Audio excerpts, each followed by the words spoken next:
Você vai na pipoca e vai no bloco. Jabadá de colar, vai de grande, turbante elegante, Brasil tropical. E aí, gente, hoje, porque na cabeça dele vocês já sabem, né? Na cabeça dele é carnaval, é aprovação, é o que há, amor. E hoje a gente está no nosso segundo dia de Tirando Onda em Biologia no Enem. Vem comigo que a gente vai descer a madeira e vai brocar nessa prova, porque eu quero você olhando pro fiscal dizendo: Ei, lindo! Ei, lindo! A festa é minha, quase que não cai. Segura! Vem comigo!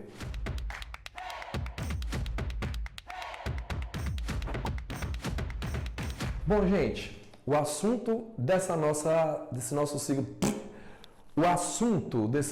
segundo encontro é metabolismo energético, que é um assunto que muita gente tem dificuldade, que muita gente não gosta, mas que a gente precisa conhecer a prova do Enem para entender o que estudar e como estudar. Olha o que eu quero de vocês. Todos os seres vivos precisamos de energia. Então, quando todos nós temos essa necessidade, a gente precisa desmontar a matéria orgânica com o objetivo de produzir ATP. Então, quando eu digo desmontar, socorro! Quando eu digo desmontar a matéria orgânica, eu estou falando sobre catabolismo. A gente vai desmontar essa matéria orgânica com o intuito de transferir energia para que a gente tenha condições de produzir moléculas de ATP. Esse é o nosso grande lance. Existem diferentes maneiras de a gente transferir energia para o ATP. Deixa eu te dar um aviso, tá? Você que está assistindo essa aula, se já é do meu grupo do Telegram, você já tem o material. Você que não é do meu grupo do Telegram, o link está aqui embaixo, é gratuito, é onde vocês vão encontrar o material com as questões que a gente vai estar trabalhando nessa aula.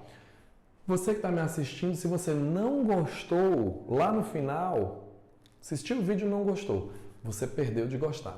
Mas se você gostou, amou e valeu a pena, aperta o like, se inscreve no meu canal, ativa as notificações e manda o link dessa aula para todo mundo, porque ninguém quer passar sozinho. Todo mundo quer passar com seus amigos de galera para derrubar tudo na universidade. Então o que acontece? Você está lá no carnaval, eu estou na rua, na lua, no mar, olhou para o crush na ladeira, ele olhou para você, deu um sorrisinho, já era, pai, vai lá. Para isso, você precisa de energia, para ver, para ir, para tomar atitude, para estudar, para brocar na prova do Enem. E essa energia, ela vem do ATP. E existem diferentes maneiras da gente recarregar o ATP. Eu posso, por exemplo, fosforilar na mitocôndria, mas eu também posso fosforilar no citoplasma, no processo de glicólise. Mas em todos esses mecanismos, a gente vai precisar desmontar a matéria orgânica para transferir energia para essa molécula de ADP, que será recarregada em ATP. Considerando que a gente vai retirar a energia da glicose, o que é que eu quero que vocês entendam? Nós vamos iniciar um processo chamado glicólise. Não é apenas da glicose que a gente retira a energia, mas considerando que a gente vai quebrar a glicose, nós vamos fazer uma oxidação parcial. A glicólise é um processo de oxidação parcial da glicose, onde a gente começa a desmontá-la. E antes de você ficar louco com um monte de reação química, você precisa entender que essa setinha, ela resume 10 reações químicas de ida e de volta. E o que nós estamos fazendo aqui é um resumo do entendimento do que a prova do Enem vai cobrar de vocês. O que a prova cobrou, eu vou destacar, mas para chegar lá, eu preciso de um breve entendimento. A gente tem aqui uma fase onde a gente gasta ATP para iniciar esse processo, é a chamada fase de investimento, a gente gasta o ATP e aí a gente tem aqui ADP. E ao longo dessas reações químicas aqui, a gente também transfere fosfato inorgânico do meio para essa molécula aqui, para as reações que estão acontecendo. E no final, a gente vai ter aqui a produção de ATP. A gente pega 4 ADPs que estão descarregados e a gente os transforma em 4 ATPs. Só que neste caso, nós tivemos uma fosforilação chamada fosforilação em nível de substrato. O Enem ainda não cobrou os nomes das fosforilações, mas é importante você entender que existem etapas nisso aqui e que a gente gasta energia para começar o processo. Está de bom tamanho. A gente gastou ATP aqui para iniciar o processo, a gente produziu ATP aqui no finalzinho E na glicólise, já fora da mitocôndria, nós temos um saldo de 2 ATPs. Então, eu tenho ATP sendo produzido em anaerobiose, ou seja, sem presença de oxigênio, sem a participação dele. Eu queria chamar a atenção de vocês para um detalhe. Existem organismos que eles param por aqui, eles vão fazer apenas a glicólise. E existem outros organismos que aprofundam no processo de quebra, têm um arsenal bioquímico para prosseguir. Isso depende do organismo e também das condições ambientais. Aí o que acontece? Quando eu quebro a glicose, eu gero 2 ácidos pirúvicos, que são 2 ácidos orgânicos. E nesse processo, os ácidos pirúvicos eles podem ter destinos diferentes.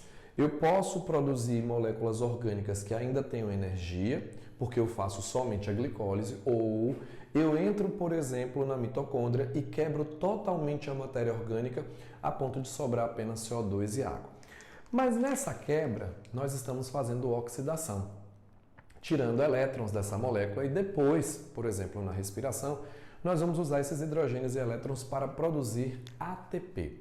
O que eu quero que vocês entendam é que ao longo do processo, enzimas, que genericamente eu vou chamá-las de desidrogenases, as desidrogenases removem hidrogênios e elétrons aos pares, eu vou colocá-las aqui trabalhando. E quando essas desidrogenases trabalham, alguém precisa recolher esses hidrogênios e esses elétrons, porque a depender do processo que eu esteja fazendo, eu vou utilizar esses hidrogênios e elétrons depois ou eu vou realocá-los, né, na matéria orgânica que eu estou produzindo. Aí entra o NAD. O NAD é um transportador de hidrogênios e elétrons. Esse NAD, quando está NAD+, a gente entende que ele está oxidado. Quando ele está NADHH+, a gente entende que ele está reduzido. Por geral, eu queria aprofundar essa aula, eu queria entender um pouco melhor esse assunto. Não só essas questões. A minha aula sobre metabolismo energético, sobre respiração, fermentação, ela está liberada aqui no canal para vocês. Só colocar aí digenal, fermentação, respiração, glicólise que vocês vão encontrar ou no link aqui embaixo. Então vocês vão encontrar essa aula completa para tirar onda, a aula que eu daria para os meus alunos que estariam comigo na mesma sala ou para os alunos que estão lá na minha plataforma. Então eu quero que vocês entendam o seguinte, antes da gente achar ruim, que é muita coisa, é muito nome, é muita reação, vamos em cima do que a prova cobra. Vamos entender o processo para a gente poder dar conta de conseguir pontos importantes na hora do nosso Enem.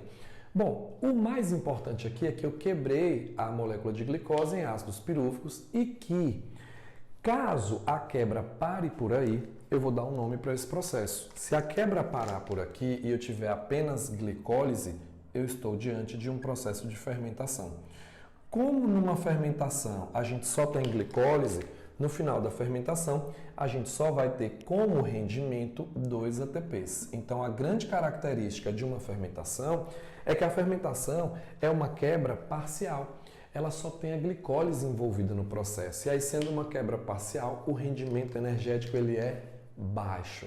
Eu não produzo muitos ATPs aqui. Agora, se porventura esse ácido pirúvico entra na mitocôndria, aí a gente vai poder fazer um processo de quebra total. E aí, nessa quebra total, eu vou ter uma respiração aeróbica. Como a oxidação é total em função do ciclo de Krebs, o ciclo de Krebs ele tem enzimas que continuam quebrando a molécula orgânica, desmontando, arrastando hidrogênios e elétrons dela, a gente vai ter condições de ter um rendimento maior e de produzir de 36 a 38 ATPs por mol de glicose. Então, num primeiro momento, eu queria que você lembrasse de algo extremamente importante para as provas e que o Enem já cobrou da gente. O rendimento energético da fermentação é baixo, o rendimento energético da respiração é alto. É como se eu comparasse com o carro e o combustível que ele queima. Se eu tenho um carro que gasta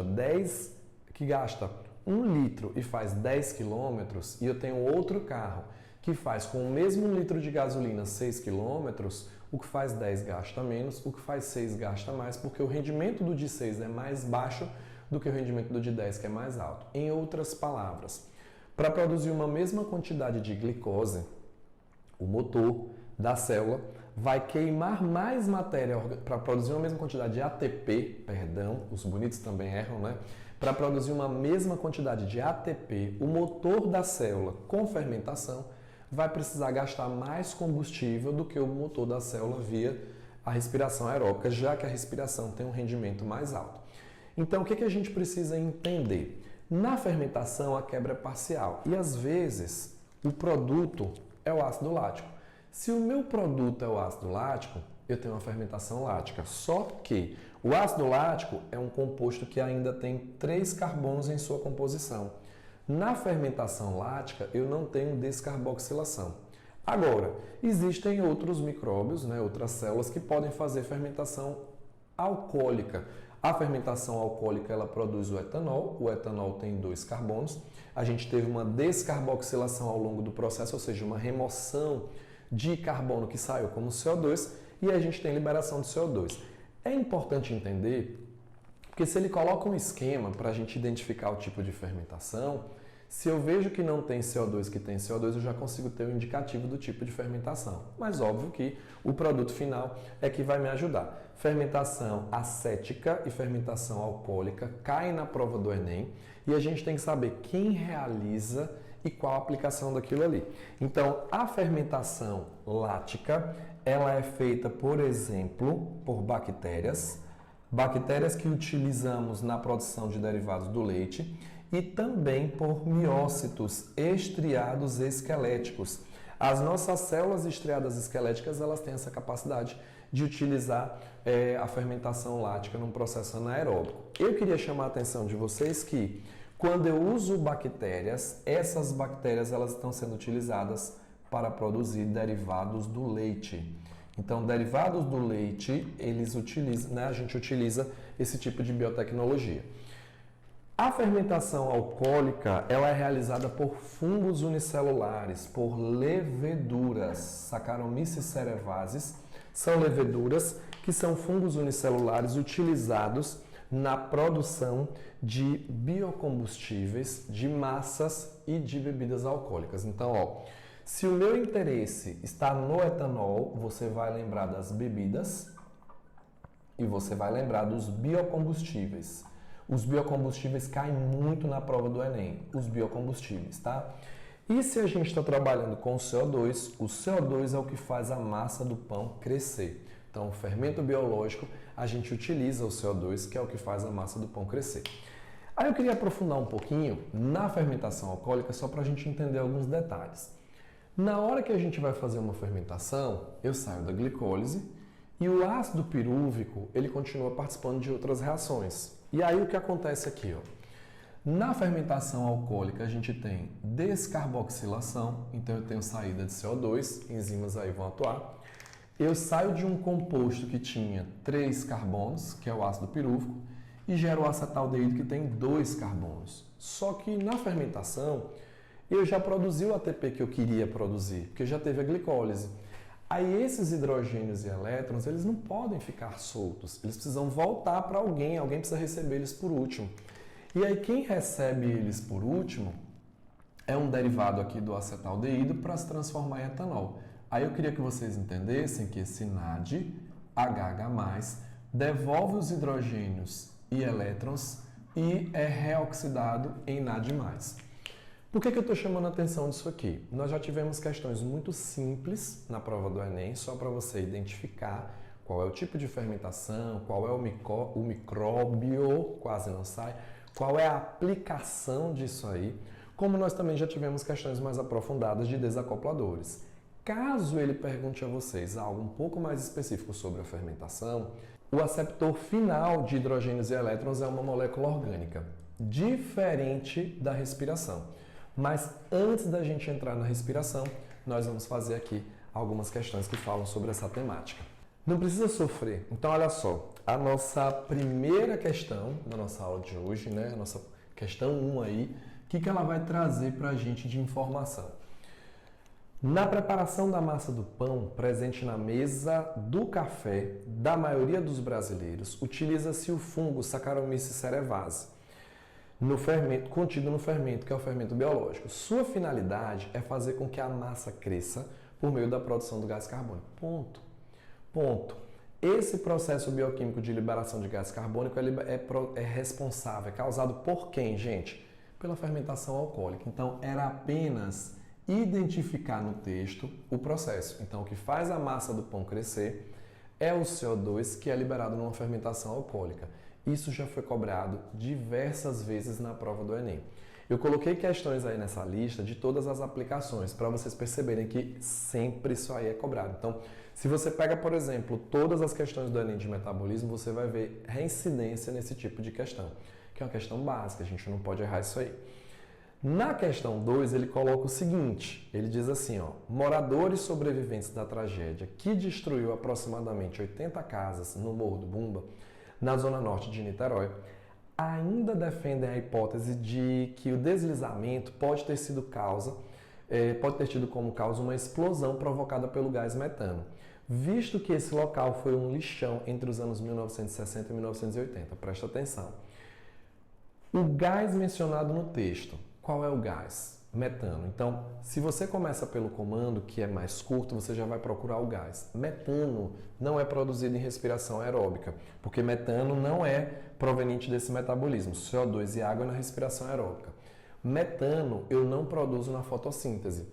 E o metano, se está sendo produzido num lixão, a situação do lixão é uma situação de anaerobiose. Então, olha o que a gente vai ter. Letra A, como subproduto da respiração bacteriana. Não é da respiração bacteriana. Se fosse da respiração, a gente teria CO2 e água. Ou outros produtos se fosse respiração anaeróbica. Letra B, pela degradação anaeróbica da matéria orgânica por bactérias. Perfeito, tá? Por que anaeróbica? Porque eu não tenho participação do oxigênio. Letra C, como produto da fotossíntese. Fotossíntese, ela precisa de luz. Se é um lixão, se os micróbios estão lá, né? Foi uma explosão porque o lugar é um lixão, não tem luz chegando para fotossintetizante. No lixão eu tenho decomposição. E os decompositores são fungos e bactérias que são microconsumidores, eles são heterótrofos, eles não fazem fotossíntese. Então vejam que em muitas questões da prova do Enem, se nós tivermos essa noção, né, de conceitos básicos, autótrofo, heterótrofo, quem faz fotossíntese, quem faz... Isso aí ajuda muito a gente em questões. É só respirar fundo, olhar para o fiscal, imaginar a festa e pau, descer a madeira. Letra D, pela transformação química do gás carbônico em condições anaeróbicas, não. A gente não vai ter essa conversão de gás carbônico em outro processo. Pela conversão por oxidação química do gás carbônico a gente não vai fazer oxidação química em gás carbônico para isso aí. Então, não, a segunda questão, se a gente tivesse uma noção básica de conceitos, a gente já arrasaria. Na nossa questão 3, tá? Na nossa questão 3, eu coloco assim. Um dos processos biotecnológicos mais antigos é a utilização de micro-organismos para a produção de alimentos. Num desses processos, certos tipos de bactérias anaeróbicas utilizam açúcares presentes nos alimentos e realizam sua oxidação parcial. Já fica a dica. E aí ele diz que gera ácido lático. Olha só, ele cita que são bactérias anaeróbicas, isso é importante, e ele diz que eu produzo ácido lático. Qual produto destinado ao consumo humano tem sua produção nesse procedimento aí? Então, quando ele diz que vão ser bactérias e que essas bactérias estão fazendo a produção de ácido lático, eu já sei que é uma fermentação lática. Então, ó, pão, vinho e cachaça, fermentação alcoólica. O pão, dependendo do CO2 para inchar, né? E o etanol na cachaça e no vinho. O vinagre é um outro tipo de fermentação, que é a fermentação acética. E sobra para a gente a letra C, que é o iogurte que é produzido a partir de um derivado do leite. Então, assim, muitas questões, eu estou dizendo muitas, eu falei muitas, várias questões do Enem sobre essa temática mais básica, de entender direitinho. A questão 4, ela não é difícil e ela não te cobra fase, reação, ela só te cobra entendimento. Ela só exige de você saber que o processo de fermentação é um processo de rendimento baixo e saber que o processo de respiração é um processo de rendimento alto. Por isso, gente, eu tenho um pedido para fazer a vocês nessa reta final. Antes de mergulhar e querer decorar tudo de todos os assuntos, olha o que caiu para a gente saber o básico. Começa pelo básico, né? Quais são as reações que caem dentro do metabolismo? Como elas são cobradas? Qual é a aplicação de cada uma delas? Isso é extremamente importante. E é de fundamental, você tem que ter segurança. O básico é a gente olhar as provas anteriores, né, ter conhecimento de habilidade para a gente ser assertivo no nosso estudo, na estratégia. Lembrem-se, não é só sentar a bunda na cadeira. Não é só estudar por estudar, é saber como e o que estudar para ir na direção certa. Ó, matar no peito e você vai na pipoca e vai no bloco. Tome. Então vamos lá. Normalmente, as células do organismo humano realizam a respiração aeróbica, na qual o consumo de uma molécula de glicose gera 38 moléculas de ATP. Contudo, em condições anaeróbicas, o consumo de uma molécula de glicose pelas células é capaz de gerar apenas 2 moléculas de ATP. Qual curva representa o perfil de consumo de glicose para a manutenção da homeostase de uma célula que inicialmente está em uma condição anaeróbica e é submetida a um aumento gradual de concentração do oxigênio? Gente, vamos parar e pensar comigo. Se ela está numa condição anaeróbica, ela vai fazer fermentação. Se ela faz fermentação, o rendimento energético é baixo. Se o rendimento energético é baixo, isso significa que ela precisa consumir mais. Agora, olha só. Se eu vou aumentando a quantidade de oxigênio do ambiente, ela vai tendo a possibilidade de fazer respiração aeróbica. E como o rendimento na respiração aeróbica ele é maior, isso significa que o consumo vai ser menor. É só lembrar do carro. Imagina uma viagem e eu tenho 2 carros. Um rende menos, o outro tem um rendimento maior. O que tem um rendimento menor vai consumir mais gasolina. A gasolina aqui é a matéria orgânica. O que tem rendimento maior vai consumir menos gasolina, vai consumir menos combustível, que é a matéria orgânica. Ou seja, se a quantidade de oxigênio era baixa, o meu consumo é alto. Conforme a minha quantidade de oxigênio no eixo X vai aumentando, o meu consumo de matéria orgânica no eixo Y ele vai diminuindo. E dessa forma, a curva que satisfaz é a curva 5, representado pela letra E. Agora, para finalizar, nós vamos pegar um pouquinho da respiração para entender algumas coisas. A respiração ela é um processo de quebra total. Essa quebra total ela vai ter uma oxidação total e ela tem um alto rendimento energético. Por quê? Ela tem glicólise, mas os ácidos pirúvicos entram nas mitocôndrias. Quando ele entra na mitocôndria, a gente converte ele em acetil. E o acetil, quando associado à coenzima A, né? A coenzima A é tipo a Skol Beats daquele amigo desanimado no carnaval, né? Então você vai com um amigo super animado, você tá bem lá, animadíssimo, só e leva um amigo que fica Barbie na caixa, pá, parado, estatalado. Aí não dá, né? Então a gente precisa dar uma animação naquela pessoa para reagir, porque senão você não vai pegar ninguém. Então o que acontece? O ciclo de Krebs, ele precisa do acetil, o acetil é Barbie na caixa, e aí a gente tem a coenzima A para animar o acetil. E aí o acetil se associa ao ácido oxalacético que já está na matriz mitocondrial.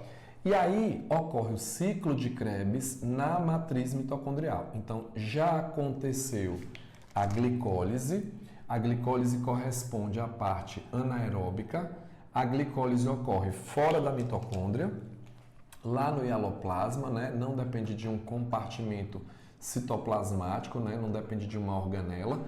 E aí entra o ácido pirúvico, vira acetil e o acetil junto com a coenzima A começa a participar do ciclo de Krebs.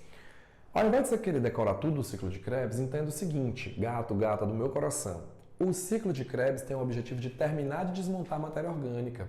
Eu vou desmontando, terminando a oxidação e do ciclo de Krebs, o que é que a gente vai produzir? A gente até tem uma fosforilação lá, produz um ATPzinho, na verdade um GTP, que tem energia equivalente ao ATP, mas o que a gente quer do ciclo de Krebs são os hidrogênios e elétrons que serão transportados pelo NAD, HH+, e pelo FAD, H2, que são nucleotídeos transportadores de hidrogênios e elétrons. Aí eu quero os hidrogênios e os elétrons porque eu vou fazer igual uma hidrelétrica.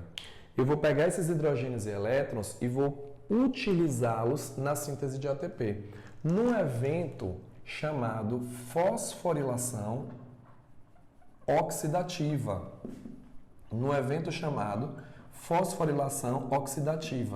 E aí, nessa fosforilação oxidativa, o que é que vai acontecer? nós vamos ter condições de produzir o ATP. Como é que a gente faz numa hidrelétrica? A gente vai represar água, energia potencial gravitacional, mgh, massa de água, força da gravidade e altura, para eu converter essa energia potencial gravitacional em energia cinética, que depois lá, né, no meu aparato, lá na minha usina, vai fazer o meu indutor produzir, né, transformar essa energia em energia elétrica. O que eu faço aqui? Eu vou represar os hidrogênios e eu vou fazer com que esses hidrogênios passem por uma enzima chamada ATP sintase ou sintetase do ATP. Então, o que eu fiz? Ao longo de todo o processo, eu fui recolhendo hidrogênios e elétrons, porque eu vou utilizar esses hidrogênios e elétrons na produção de ATP. E aí, eu chego aqui, ó, nas cristas mitocondriais, que é a minha membrana interna, e eu vou ter aqui dentro a matriz e aqui o espaço intermembranar, que fica entre a membrana interna e externa da mitocôndria. O que eu faço? Eu pego os hidrogênios e os elétrons aqui, ó, do NAD, e esse NAD que era HH+, e está reduzido, ele agora será convertido em NAD+, ele foi reoxidado. Mas para isso, ele libera os elétrons, e aí, ó, os elétrons eles vão passando por uma cadeia de citocromos. Aqui, gente, estou resumindo, tá?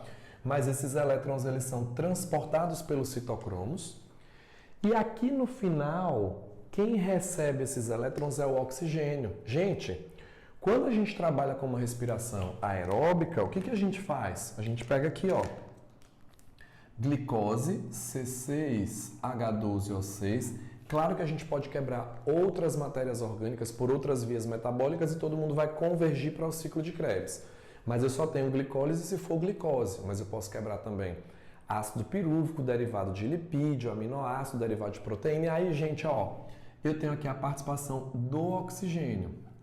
Qual é o papel do oxigênio no processo de respiração? Ele é o aceptor final de hidrogênios e elétrons. Digenal, como assim? Por quê?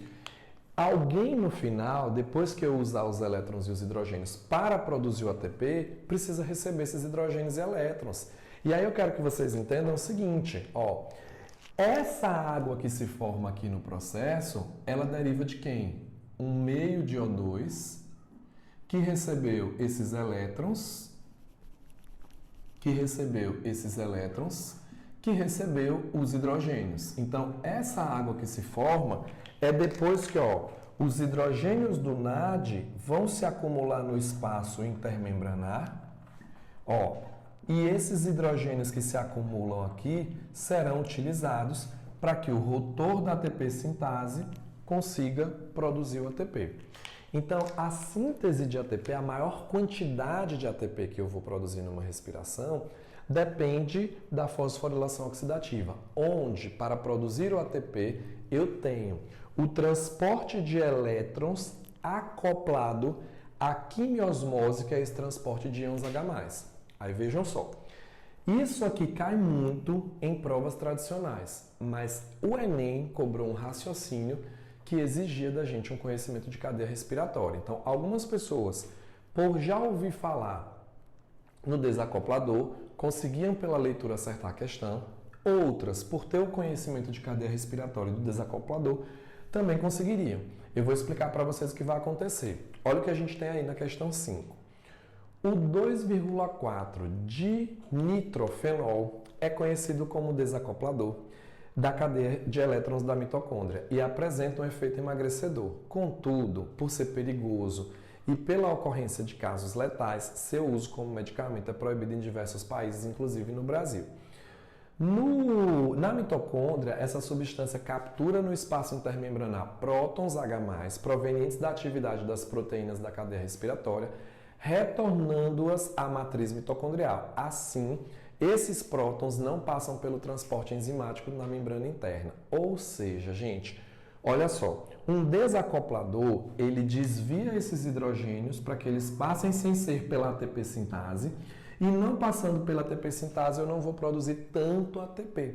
Então, desviando o caminho de alguns hidrogênios, eu vou produzir menos ATP. Isso significa que para uma mesma tarefa, eu vou precisar queimar mais matéria orgânica, porque eu vou precisar de hidrogênios a mais para que alguns possam passar por aqui. Eu não posso confundir esse termogênico desacoplador com um bloqueador metabólico. Por exemplo, arsênio e citocromo, eles ligam-se aos citocromos, né? Arsênio e cianeto, gente, perdão. Os bonitos também erram. Arsênio e cianeto ligam-se aos citocromos, né? De forma a bloquear o processo, acabando com toda a fase aeróbica da respiração. E a pessoa vai morrer. Pá! Né? Não é o que eu quero num termogênico. A intenção do termogênico é que a pessoa emagreça por desviar, né, esse processo aqui do transporte dos hidrogênios. Então, o efeito emagrecedor desse composto está relacionado ao, letra A, ao obstrução da cadeia, ou na letra B, bloqueio das reações do ciclo de Krebs. Isso é falso. Porque se eu bloqueio isso aqui, ou bloqueio o ciclo de Krebs, a pessoa vai morrer, porque a gente não vai dar conta de ter a produção de energia. Eu não vou bloquear. Diminuição da produção de acetilcoenzima A, resultando em maior gasto. Eu não quero diminuir, eu vou aumentar a produção disso aí, porque eu vou ter que queimar mais matéria orgânica para dar conta do quantitativo de ATP menor, do meu déficit de ATP que eu estou tendo aí. Quase que não sai, socorro! E letra D, inibir a glicólise de ATP, não. O desacoplador ele vai participar aqui na cadeia respiratória, tá, gente? E a letra E, redução da produção de ATP, resultando em maior gasto celular de nutrientes. Essa é a minha intenção. Desviar o fluxo de hidrogênios para que menos hidrogênios passem aqui, eu produza menos ATP e assim eu gaste mais matéria orgânica, promovendo o efeito emagrecedor.